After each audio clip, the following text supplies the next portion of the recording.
Alors, c'est putain, on commence bien comme question. C'est une question impossible à laquelle qui peut répondre à ça. Pareil cette année, paraît-il, selon le calendrier, que j'ai 70 ans. J'ai prévenu mes amis que toute personne qui me souhaiterait mes 70 ans prendrait mon poing dans la gueule, pour commencer. 80, si j'ai la chance d'arriver jusque-là, ok. Pour la suite, c'est l'histoire d'un gamin qui a vécu une vie de merde, et une vie d'adulte fabuleuse, pleine, riche, violente, douloureuse, merveilleuse, comme beaucoup. Et puis c'est quelqu'un qui a toujours cru à la bande dessinée, qui s'est battu pour la bande dessinée. Et même si je me suis évadé à travers plusieurs supports, peinture, sculpture, décoration chez Rothschild, cinéma, dessin animé, tout le bordel, Drouillet, c'est fait toujours du Drouillet. Je ne peux pas faire Lucky Luke, c'est impossible. J'ai pas ce talent, c'est pas une insulte, hein, parce que je suis un fou de la bande dessinée, comment dire, franco-belge, ou belgeo-française, ainsi que l'américaine et tout ça, donc voilà quoi. Mais donc voilà, et j'ai la chance, je me suis battu pour ça, et violemment battu, parce qu'à l'époque, la bande dessinée était méprisée. Il y a 40 ans, c'était un art pour les débiles, je le dis toujours, et considéré comme débile et pour débiles. Et moi, j'y croyais profondément. Je savais que c'était un art majeur, et je me suis battu pour ça. Je n'ai pas été le seul. Et j'ai réussi ce qui est important pour un artiste, même si ça semble vulgaire et parler d'argent n'est pas vulgaire. Je ne suis pas milliardaire, mais je vis de mon travail. Et on me laisse, on me commande des choses, on me commande des fresques, des tapisseries, des sculptures. La nouvelle bande dessinée chez Léna où je m'attaque à Dante après Salammbô, faut le faire. Dans le genre, je vais me foutre de la merde, bravo, une fois de plus. Ça veut dire que ça fonctionne. Et puis surtout à l'époque, quand j'étais gamin et que quand je croyais à ça, je me disais, je ne peux pas être le seul à penser la même chose. Il y a forcément des gens de mon âge qui, et la bande dessinée est née avec le rock, et la bande dessinée a eu la même aventure que le rock, sauf que la bande dessinée a survécu, le rock aussi, mais le rock a eu un mouvement de pointe qui a commencé dans les années 60 et qui s'est terminé à la fin 80 avec la mort avec les Sex Pistols, qui, eux, étaient en train de clore un cycle. D'autres musiques sont arrivées, et je pense qu'il y a des gamins aujourd'hui qui vont réinventer une nouvelle musique. C'est évident. La bande dessinée, elle, par contre, ma génération, celle d'avant et celle d'aujourd'hui, est toujours aussi forte, toujours aussi vivante, toujours aussi créative dans tous les domaines. Il n'y a pas plus d'art vivant aujourd'hui que ce métier extraordinaire. Donc voilà, que cette forme d'art, d'expression, que cette culture extraordinaire. La rage du temps qui passe, la rage du temps qui détruit tout, la rage du fait qu'une vie humaine n'est pas assez longue quand on a une tonne de choses à dire, qu'on soit artiste, qu'on soit écrivain, qu'on soit qui que ce soit, quand on a un projet. Ça, c'est une rage. Et au départ, c'est la rage de découvrir qu'on vient d'une de famille de salauds. Ensuite, la rage, c'est de sortir d'un milieu où on est fait pour être en usine, ce qui n'est pas une insulte, je tiens bien à le dire, mais on a autre chose en tête. Et la rage de survivre dans une famille sans culture, où on ne lit pas, on lit nous deux. C'est charmant pour un garçon de 14 ans, ou 13 ans, ou 12 ans qui n'a pas envie de lire autre chose, peut-être plus, enfin vous voyez ce que je veux dire. Bon bref, et puis c'est de sortir de ce puits de merde, c'est tout quoi. J'emploie le mot puits de merde, vraiment, et c'est le combat. Et c'est un combat qui est en fonction aussi d'une époque, fin, c'est 68, hein, c'est la fin d'un royaume à l'ancienne de Gaulle, un grand homme, mais qui à la fin de sa vie ne comprend pas que la société change. Il y a eu des choses très positives, des choses très négatives. J'ai croisé Georges Wolinski tout à l'heure, puisque nous sommes en Angoulême au festival, accablé par la mort de Cavanage, ce que je comprends. Et je n'ai pas eu qu'à lui au téléphone, et j'imagine, il m'a dit c'est 50 ans de ma vie qui s'en vont. Et il avait fait un t-shirt Wolinski absolument génial. Nous avons fait 68 pour ne pas devenir ce que nous sommes devenus aujourd'hui. C'est extraordinaire. Bon, Donc tout ça pour en venir au fait que l'art est un combat. Le dessin est un combat, la peinture est un combat, le métier c'est un combat, et certains diront qu'on est parti de rien pour arriver à faire grand-chose, et moi je me suis battu pour exister, et pour vivre, et pour pouvoir exprimer certaines choses. Et surtout quand c'est sorti dans Pilote pour la première fois en 69, où il n'y avait pas le net, il n'y avait pas le fax, il n'y avait pas tout ce qu'il y a aujourd'hui, ni les portables, ni rien, ni l'iPhone, ni tout, eh bien ça a été le courrier, et c'était une avalanche de courrier énorme, monstrueuse, et là René Goscinny, qui était loin d'être un con, qui ne comprenait pas ce que je faisais, mais qui avait la saveur, la connaissance de sentir des choses, imaginez ce journal.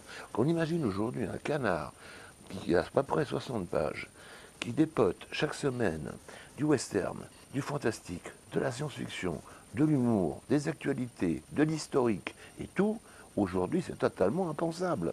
Nous avons eu des pics de vente ou de lecture, parce qu'on a fait des sondages, jusqu'à 1,2 million de personnes. Parce que dans les campus et dans les écoles, il y en avait 4 qui l'achetaient pour 30 et ils se le passaient. Voilà. Non mais on imagine, aujourd'hui c'est pas pensable, il n'y a plus de journaux. Et en plus les journaux servaient aussi à une chose, c'est que ça lançait les jeunes. Donc le matériel photographique, comme les photogravures du journal, servait pour l'album. Bon maintenant il y a le numérique, c'est autre chose, ça coûte moins cher, mais il n'y a pas la première notoriété qui est celle du journal qui peut lancer éventuellement. Donc démarrer la bande dessinée aujourd'hui, pour un jeune c'est plus dur. Mais la bande dessinée, quelque part, malgré la crise, en créativité, se porte très bien, fabuleusement bien. Donc ça, c'est important. Il y a les premiers, les anciens, les nouveaux, les modernes, et tout ce qu'on veut. Tout y est, tout y est. Alors le problème, c'est que, bon, c'est une bonne question. La réponse est évidente. Après, on va dire, il se prend pas le perdrier, là, c'est bon. Oui, ben, moi, je suis désolé, dans les années 80, je dis, j'en ai marre. Je suis un des premiers à avoir commencé à vendre des originaux, parce que moi, je fréquentais les galeries. J'avais un tel appétit de connaissances, un fils de concierge, où il n'y avait rien. Donc, j'allais au musée du livre, au musée de l'homme. Je fréquentais tous les arts. Je suis un artiste métissé. Il y a du chinois, il y a du japonais, il y a du toltèque, du maya, de l'africain, de l'égyptien. Il y a tout là-dedans. Bon, ok. Et je me suis dit, bon, j'ai fait des expos très vite, j'allais aux expos. J'ai même eu, à mes premières expositions, des gens qui m'ont dit, je suis un amateur de bande dessinée, je n'ai jamais osé rentrer dans une galerie. Ils n'osaient pas. J'ai amené ça. Et puis à un moment donné, je me suis rendu compte que, jusqu'avant les années 80, les expos, il y en avait quelques-unes, mais c'était comme des ghettos. C'était comme aimer la science-fiction, comme aimer le cinéma fantastique. On était des fadards, des cinglés. Et je me suis dit, moi, je regrette, je suis contemporain, je dessine, je peins, je sculpte. Je veux une galerie d'art contemporain. Et je vais à Beaubourg, et rue Quincampoix, j'expose chez Pascal Gabert. Après, rue des Beaux-Arts, chez Jean-François Rodillon, Loft. Nous faisons plusieurs expositions. Je passe dans le monde de l'art officiel, dans le monde officiel, non, quelle horreur, dans le monde de l'art accepté. Ensuite, maintenant, les galeries de bande dessinée qui existent, ce combat gagné, sont aussi nobles, aussi respectés et travaillent aussi bien que les galeries dites d'art contemporain. Moi, j'ai eu la visite à l'avant-dernière chez Gabert de grands galeristes parisiens qui venaient quand même s'interroger un peu sur quels sont ces gens bizarres de bande dessinée qui commencent à coter en salle des ventes d'une façon curieuse et dont on parle de plus en plus. Et en plus, on s'aperçoit que c'est pas si mauvais que ça. Mais à côté de Damien Hirst ou de Jeff Koons qui vont à 1,2 million d'euros, comment dire, Damien Hirst, comme on dit, une armoire à pharmacie, nous en sommes loin. Notre chef de file, c'est Hergé, ce qui est normal, mais je le répète toujours, je ne sais plus quel ministre a cité cette phrase admirable, en parlant des Belges, non seulement ces gens ont bercé notre enfance, et ensuite, nous nous sommes aperçus que c'était aussi de grands artistes. Vous avez vu les rééditions de Franquin? C'est fabuleux. J'ai les bouquins en couleur, je n'arrête pas de les répéter dans les interviews, je les lis plus, je lis les grands formats. On voit le dessin du monstre, Uderzo, dessinateur fabuleux, Tillieux, dessinateur fabuleux. Il y a une école là-bas, Jacobs, toute la bande, Hergé, on connaît, c'est des monstres. Mais moi j'étais nourri par eux, J'étais nourri par la bande dessinée américaine, par la bande dessinée française aussi, parce qu'il y avait Vaillant à l'époque, ne pas l'oublier, Monsieur Poivet, qui est quand même pas n'importe qui est un grand bonhomme. Et puis moi, quand j'ai vu arriver Barbarella de Jean-Claude Forest, les Twin Towers, elles sont tombées pour la première fois sous la tronche à Drouillet. Là, je me suis dit, c'est la voix que je cherchais. Je voulais la voix pour une bande dessinée adulte et, comment dire, respectée. Bon, c'était chez Losfeld. Losfeld, c'était un peu le genre branchouille Paris, des petits tirages. Moi, je me suis dit, non, je fais le bouquin, c'est mon tenté en pays des soviets, dans le sens qu'il n'est pas parfait. Et je dis, non, non, il faut taper fort et il faut taper puissant dans une bande dessinée populaire. Ça a été pilote, et après nous avons créé le mouvement Métal Hurlant, que j'appelle le mouvement, parce que c'est un mouvement artistique, comme le mouvement Dada, comme le mouvement surréaliste, comme le mouvement Cobra, tout ce qu'on peut imaginer. Et donc voilà, je voulais ça. Et Goscinny avait ce talent, ce génie de se dire, il y a des choses que je ne comprends pas, mais dont je ressens le talent. Et Dionnet, qui est rentré à pilote, que j'ai fait rentrer à pilote, a été l'âme de Métal Hurlant, parce qu'il avait compris cela. Alors on était tous fous, Métal, on était complètement starbés, moi je venais de perdre ma femme, tout le monde tapait dans la caisse, Dionnet était gestionnaire comme moi je suis plombier, c'était le bordel total, alors qu'il y a une très belle expo actuellement à l'Arderneau organisée par Michel-Édouard Leclerc, Métal Hurlant à suivre, et dans les deux camps, il y a autant de grands artistes. Le problème n'est pas là. Et c'est Jean-Pierre qui m'a donné cette idée, qui était une évidence, c'est pas une idée. Et c'est à suivre était tenu par un grand éditeur qui était Casterman, alors que nous étions tout seuls. Et c'était une époque où, quand l'école d'Expo des Savanes est née, Andrika ayant construit et trouvé le titre, comment dire, Métal Hurlant, l'ayant conçu, nous l'avons repris, c'était l'époque western. Dès que ces journaux parallèles sortaient, dès qu'il y avait un peu de sous dans la caisse, le distributeur se barrait avec la caisse. Alors boum, on replongeait, on recommençait à zéro, et c'était le bordel total. Donc voilà. Mais nous avons tous créé quelque chose, et ce quelque chose continue à vivre. Donc moi je pourrais dire que j'ai inventé un système, puisque les historiens de bande dessinée maintenant disent il y a le avant Drouillet, le après Drouillet, c'est très flatteur, c'est formidable. Je signale quand même qu'il y avait un monsieur qui s'appelle Fred, qui dans le domaine de la mise en page savait sacrément s'y tenir, et je le répète aussi, Winsor Marquet, Little Demo, 1900. Mais ça, c'est de chaque époque à son type de création. Bon, ok, donc j'ai inventé quelque chose. Ce quelque chose a fait des petits, comme moi je me suis influencé d'autres.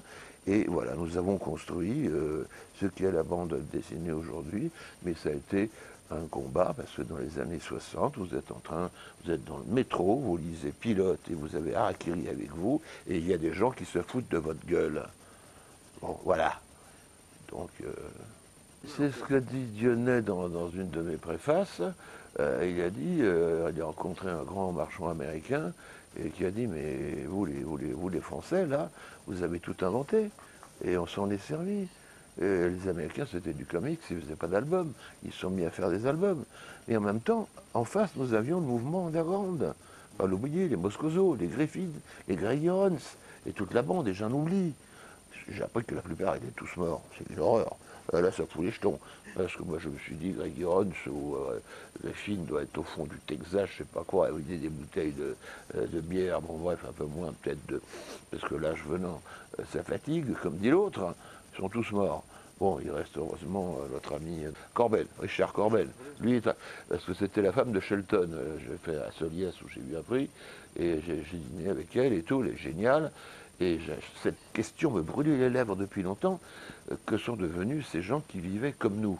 Moi, je travaillais sur Escher, et on allait à Futuropolis, chez Sestac, monsieur et madame, et je voyais Greg Irons qui bossait sur Escher, à la même époque, à 10 000 bandes de distance, sans fax, sans net, sans rien.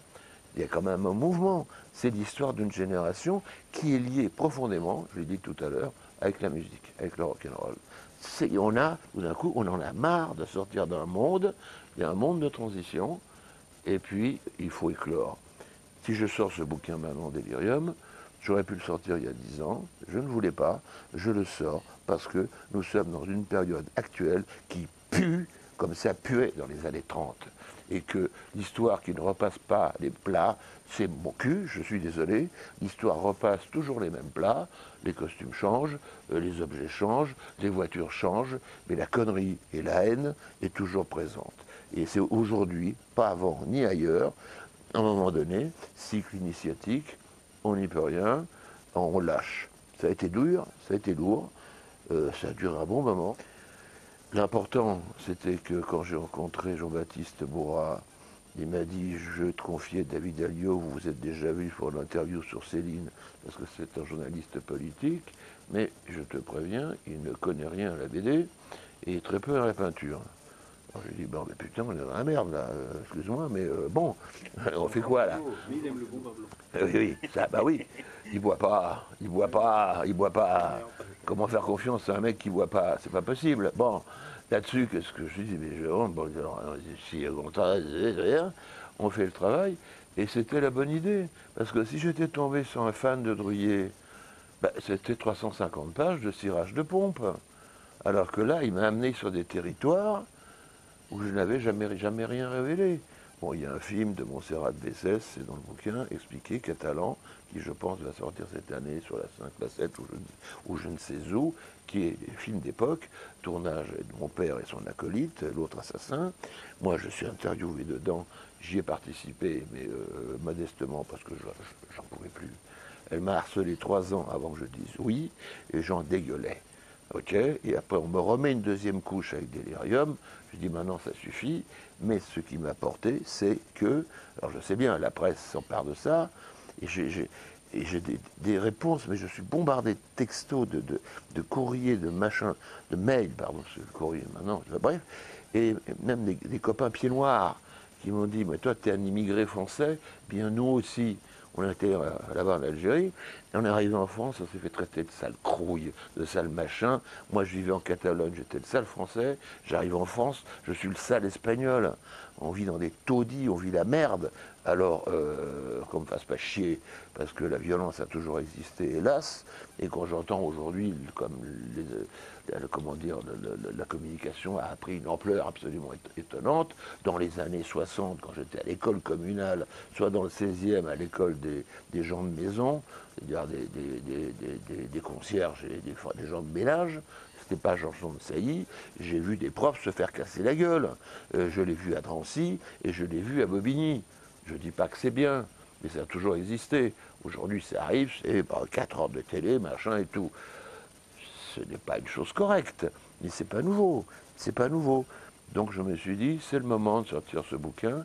L'accouchement a été difficile. Donc il y a quelques coquilles que nous corrigeons à fur et à mesure des réimpressions, des erreurs, parce que ça a été fait. J'ai une expo pour Glénat que je suis en train de faire actuellement en même temps. Donc le stress, la fatigue. Mais David Alliot a très très bien retranscrit la chose. Parce qu'il a gardé ma façon de parler, mais sans la vulgarité. Et c'est un film, beau lapsus, c'est un bouquin sans méchanceté. Il n'y a pas de haine. Parce que je ne suis pas un homme de haine, je suis peut-être un crétin, ça c'est sûr, un homme de justice, mais un homme de vérité. J'ai jamais menti dans mon boulot, je suis un enfoiré, je suis une pute devant la caméra, comme tout le monde, je vends ma soupe, comme tout le monde, mais ce truc dépasse quelque chose, et ça je ne m'y attendais pas. On doit être à la 3e réimpression. Ça, je ne m'y attendais pas. Je ne joue pas la chochotte contente, je n'en reviens pas. Quand j'ai vu l'éditeur, je lui ai dit, bon, les bios, il y en a une qui sort tous les 15 jours, c'est 3000 exemplaires. Je crois qu'on a dépassé les 15 déjà, je pense. Et on réimprime, on réimprime, on réimprime, on réimprime. C'est affolant, c'est affolant. Et c'est couplé avec l'album La Nuit, puisqu'il y a la couverture de Délirium, et il y a l'histoire de ma vie, parce qu'il n'y a pas que l'histoire politique. Donc les deux sont liés. Et les deux sont accompagnés, là, et ça s'envole. Bon, je vais pouvoir repeindre la façade de ma baraque, et payer mes impôts. C'est formidable. Et il y a un père salaud, ça me rend riche. Quelle horreur. Bon. Là, c'est des rapports compliqués, ça, mon ami. C'est le docteur, cher docteur, faut que je vous parle. Je vais m'allonger sur le... non, je veux dire, il y a une chose, et la seule chose qu'on puisse dire, c'est que chaque dessinateur ou artiste, quand on fait de la bande dessinée, ou du roman, ou du théâtre, on cherche un personnage. Certains pas. Certains sont des ambiances, des choses. Bon, bref, on va vite. Moi, je voulais un genre héros, Alexandre le Grand, Roland Furieux, des mecs comme ça. Don Quichotte, pourquoi pas. Bon, bref. Donc, c'est né dans un bouquin de Catherine Moore, Northwest Smith, Chamblot. Et puis ensuite, je me suis aperçu que je ne pouvais plus me débarrasser de ce personnage. Je me suis aperçu que, et ça, tous le disent, M. Drouillet est un con à côté de tout ça, quand quelqu'un, un artiste, un auteur, invente un personnage et que le personnage est bien construit, à un moment donné, on ne peut pas lui faire faire n'importe quoi. Et à un moment donné, tout le monde l'a dit, Jean-Claude Carrière l'a dit d'une façon magnifique, on est à la poursuite du personnage, c'est lui le patron. Et là, il y a un nouveau Sloane qui va sortir. Il y a donc Dante, et puis il y a un dessinateur qui s'appelle Dimitri Avramoglou, à qui pour la première fois j'ai confié le personnage de Sloane sur un premier scénar de Serge Lehmann, repris par Xavier, par quelqu'un d'autre. Dessinateur monstrueux, monstrueux, monstrueux. Eh bien, nous parlons du scénario, il a compris le personnage, on ne lui fait pas faire n'importe quoi. Ça, c'est extraordinaire. Mais par contre, ce bouquin à la con, Delirium, alors j'ai essayé dans mon pauvre cerveau, qui regarde, comme disait Jean-Yann, quand je le secoue, ça fait un bruit d'évier. C'était, je vous ai dit, il y a une clé à ton histoire à la con avec un père salaud, une mère ordure, enfin bon, bref, on a envie de parler comme ça, mais c'est la vérité. Et c'est bizarre parce qu'effectivement, il y a un truc, c'est que ça se passe dans un monde futur. Sloane a 300 ans, il est entièrement refait, comme moi d'ailleurs. Bon, bref. Et il se bat contre Shan, qui est le Dark Vador de l'époque. Mais simplement, dans la cosmogonie Drouillet, Shan est Sloane lui-même plus vieux de 300 ans. Et lui, jeune, ne veut pas devenir ce qu'il est censé être plus tard. Alors là, effectivement, nous avons, mesdames et messieurs, c'était le moment culture et le moment psychanalyse, c'est effectivement une des clés de mon boulot. Je n'ai jamais eu de ma vie envie de ressembler ni à mon père, ni à ma mère. Jamais. Donc ça, c'est une des clés. Si je l'ai mis dans Salammbô à la place de Mato, c'est parce que ce personnage de Mato ne me convenait pas vraiment, mais il était très bien adapté. Et dans Dante, dans la Divine Comédie, il sera à la place de Dante. Mais avec le comportement de Dante, mais aussi la personnalité de Sloane. Mais comme c'est un roman ésotérique et que je vais complètement transformer graphiquement, je dois respecter les codes.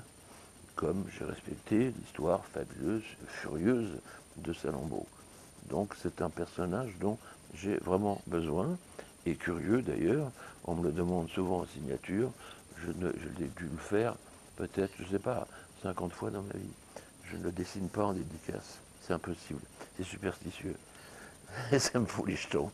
Et mon personnage me fout les jetons. Oui, parce que peut-être bourré, ou simplement dans un moment de sympathie, ou surtout quand c'était une jeune fille charmante se penchant vers mon album et moi en voyant les délices de Dieu, je crois pas en Dieu, mais de la nature, donc j'ai dû me laisser aller. Après tout, nous sommes que des êtres faibles, n'est-ce pas? Bon bref, je déconne, mais je l'ai fait au début, on me le demandait beaucoup, et maintenant je ne peux pas, je ne peux absolument pas. C'est curieux, je ne veux pas. C'est très étrange. Très étrange. Quoi. Il y en a 3000. Premièrement, j'ai une particularité, mais je crois que je ne suis pas le seul. Il y a des artistes, je ne me débine pas là, qui, quand ils voient le talent d'un autre, ça les rend, et même dans le monde de la peinture, c'est encore pire que le monde de la bande dessinée, deviennent d'une jalousie mais frénétique. Moi, quand je vois une nana ou un mec qui chasse un peu, pas sur mes terres, mais qui est dans le même univers que le mien, et qui fait un truc supérieur, au lieu d'être pourri de haine, je me dis, putain, l'enfoiré, eh bien, ça me donne de la force, et ça me donne, est-ce que je peux essayer de faire aussi bien? Quand à 15 ou 16 ans, moi, fils de concierge, que je vais au musée du Louvre et que je veux dire je veux faire peintre, tu sors et tu vas chier, dégueuler dans les poubelles, tu dis ça va, tu te casses, ils ont tout fait. Quoi de neuf en peinture, les grottes de Lascaux, ramasse-toi la gueule, prends tes baloches et deviens plombier. Non, on le fait parce qu'on est des êtres vivants et on vit dans notre... On est des contemporains et nous sommes le reflet de cela. Donc, c'est un cauchemar qui me hante souvent, c'est, en gros, c'est Malkovich d'ailleurs, être dans la tête d'un autre. Non.